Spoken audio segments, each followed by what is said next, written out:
when it comes to narcissistic individuals, they have a very similar personality due to the criteria that makes up their personality, due to their personal beliefs, creating their personal reality, creating their personality, due to their sense of entitlement, their arrogant and haughty behaviour, their grandiosity, their sense of entitlements, their exploitative nature, their envy, their lack of empathy, the belief that they are special. However, they mask their fragile self-esteem in different ways. It depends on the persona that the narcissist is trying to put on to mask who they genuinely are, the illusion that they're selling to those around them, what works for them. So you can have the grandiose narcissist that usually has enough enablers and flying monkeys and supporters to back their lies, to validate them. So they genuinely believe that they're not the issue and they can get away with their behaviour, so to speak. You can have the malignant narcissist that has different sorts of personality traits in the mix. Although narcissistic people as a whole tend to borrow personality traits from a good majority of other disorders. Someone would need at least 5 of the 9 criteria of NPD to be narcissistic. So you can have the malignant that's also got that sort of antisocial personality disorder in the mix as well. The malignant is not an official term, however, these are possibly the most dangerous narcissistic individual you could deal with. You can have the somatic narcissist that's all about the looks. It's all about their perceived looks, and they often blame and shame everybody else about their looks so that they can feel better about themselves. You can have the cerebral, where it's all about the intellect. You can have the communal, that seems to be very community orientated, yet they're very devious and manipulative. You can have the compassionate that will cling on to a cause, to play the martyr of how they're trying to save something. However, you'll notice they lack the empathy for anybody else, any other party. Now, oil protesters, for example, there are plenty of genuine people who have done their research, who understand about oil and the environment and the harm, that look for ways to help without being negative.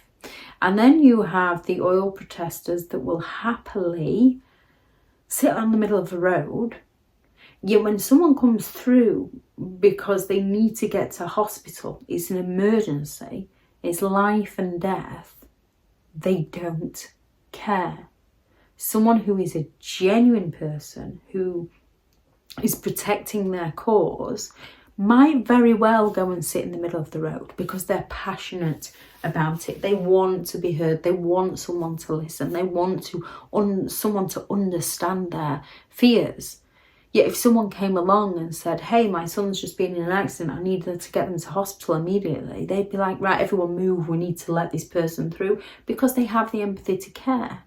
And in every group, whatever group it is, you have that small percentage of narcissistic people that make the genuine ones look bad. So you can have the compassionate narcissist as well. And then you can have the vulnerable narcissist, who is the woe is me, who's always going to play the victim in any given situation. They have that sort of quiet smugness where they will chip away and provoke you, and then as soon as you react to them, they play the victim of just how terribly you are treating them. They will go all out to rewrite history so that they don't have to take responsibility for their behaviour, just like the majority of narcissistic individuals. They go all out to blame and shame somebody else. Nothing is ever their fault. Where you can get a malignant narcissist that can be a little bit sadistic and can sort of take the pleasure in someone's pain more openly, especially if they're grandiose, by proclaiming that the other person deserved it in some way and they were doing it for someone else's own good. A little bit of compassionate narcissism in the mix, even though they've hurt somebody. but they believed that they were allowed to do that because it was for somebody else's own good. With a vulnerable, they tend to not admit stuff. They tend to shift the blame. They're always looking for a scapegoat to take the fall for their behaviour. They will go all out to smear everybody else's name so that they don't have to take responsibility. They play the martyr of how hard done to they are just by simply doing the daily chores. They're so hard done to. It's like only them have to deal with those situations in life. They don't recognise that other people have to do the mundane tasks in life. They can sulk. You can have toddlers that sulk. You can have teenagers that sulk. Not all toddlers sulk, not all teenagers sulk. Toddlers and teenagers, just because they're sulking, although it's a narcissistic behaviour, it doesn't make them a narcissistic person. They're growing, they're developing, they're learning, they're trying to figure out what's working and what isn't.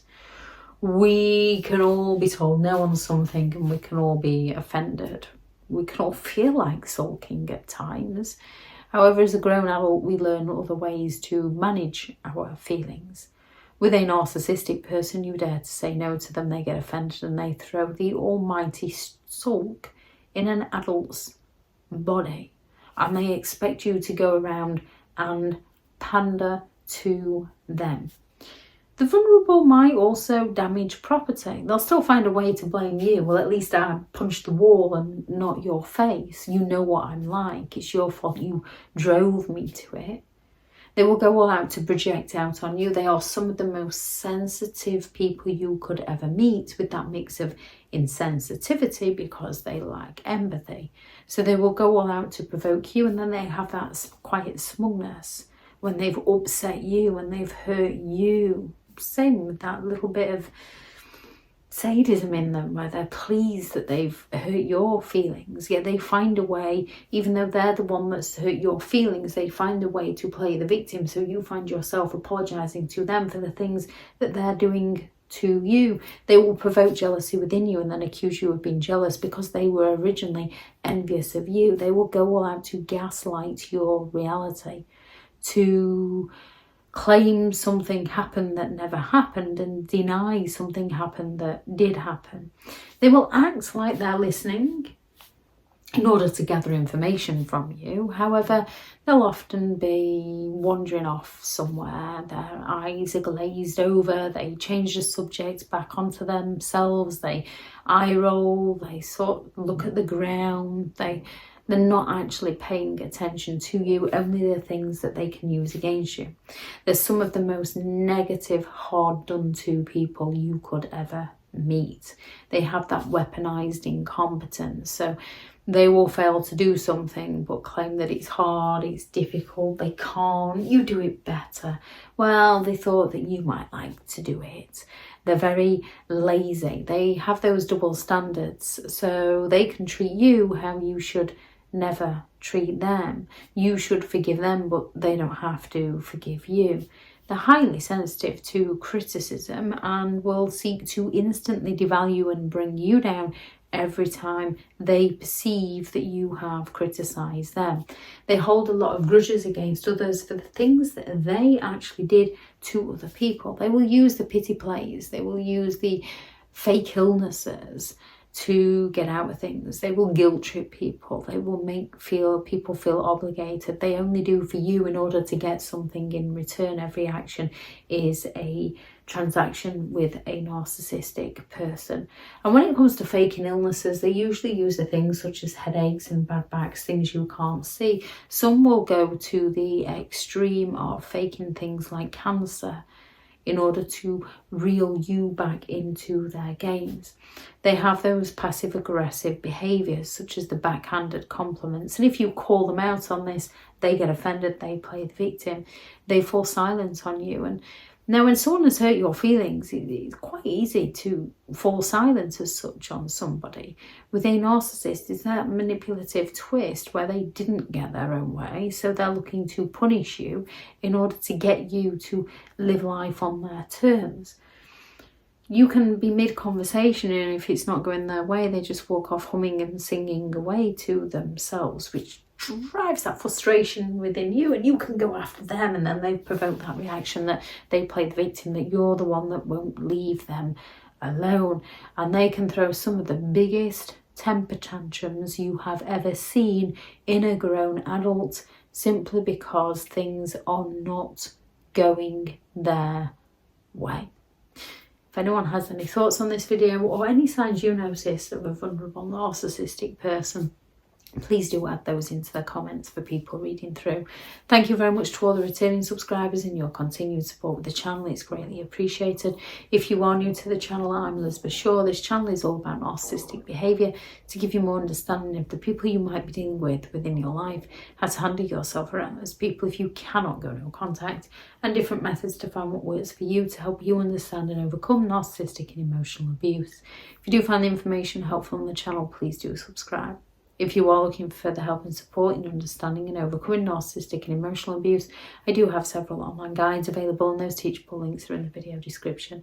If you're looking for someone to speak to, I have partnered with BetterHelp, and the sponsored link is also in the video description. I do also have several books out on Amazon: 15 Rules to Deal with Narcissistic People If You Cannot Go No Contact, a Narcissist Handbook, which is the ultimate guide to understanding and overcoming narcissistic and emotional abuse, and how to create psychological, emotional and physical boundaries around those who have no respect for your boundaries, and they shall be in the description also if you'd like to go and check them out. Go out there and create the day that you deserve, because you do deserve to have an amazing day. Bye.